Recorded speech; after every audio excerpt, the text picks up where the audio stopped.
ഈസ്റ്ററിന് ഒരു സ്പെഷ്യൽ ഉണ്ടാക്കാൻ വേണ്ടിയിട്ട് നമ്മൾ ഇതേപോലെ ഒരു ഫുൾ കോഴി വെട്ടാതെ വാങ്ങിയിട്ടുണ്ടായിരുന്നു കേട്ടോ. ഫുൾ കോഴി എയർ ഫ്രൈ ചെയ്യാനാണ് കേട്ടോ. കുറച്ചധികം വെളുത്തുള്ളി അതുകൊണ്ട് ഞാൻ നന്നാക്കി വെച്ചിട്ടുണ്ടായിരുന്നു. വെളുത്തുള്ളിയും ഇഞ്ചിയും പച്ചമുളകും ചേർത്ത് മിക്സിയിൽ അടിക്കാൻ നിൽക്കുമ്പോഴായിരുന്നു ചേട്ടൻ ഞാൻ കുറച്ച് സാധനങ്ങൾ മേടിക്കാൻ വേണ്ടി ചാലക്കുടിക്ക് വിട്ടുണ്ടായിരുന്നു കേട്ടോ.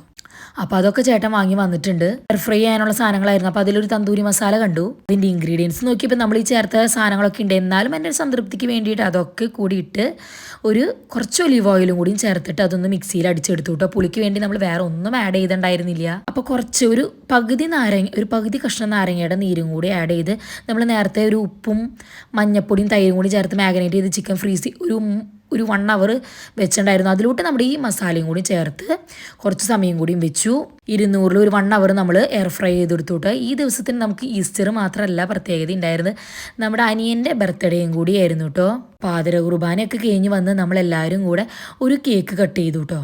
കേക്ക് കട്ടിംഗ് ഒക്കെ കഴിഞ്ഞ് നമ്മൾ നൊയമ്പ് വിടാൻ വേണ്ടി എയർ ഫ്രൈഡ് ചിക്കൻ പള്ളിക്ക് പോണേക്കാളും മുന്നേ നമ്മൾ റെഡിയാക്കി വെച്ചിട്ടുണ്ടായിരുന്നു കേട്ടോ. അതിന് ശേഷം വീണ്ടും ഒരു 5 minute ഇട്ട് കുക്ക് ചെയ്തിട്ട് എടുക്കാമെന്നാട്ടോ വിചാരിച്ചിട്ടുണ്ടായേ.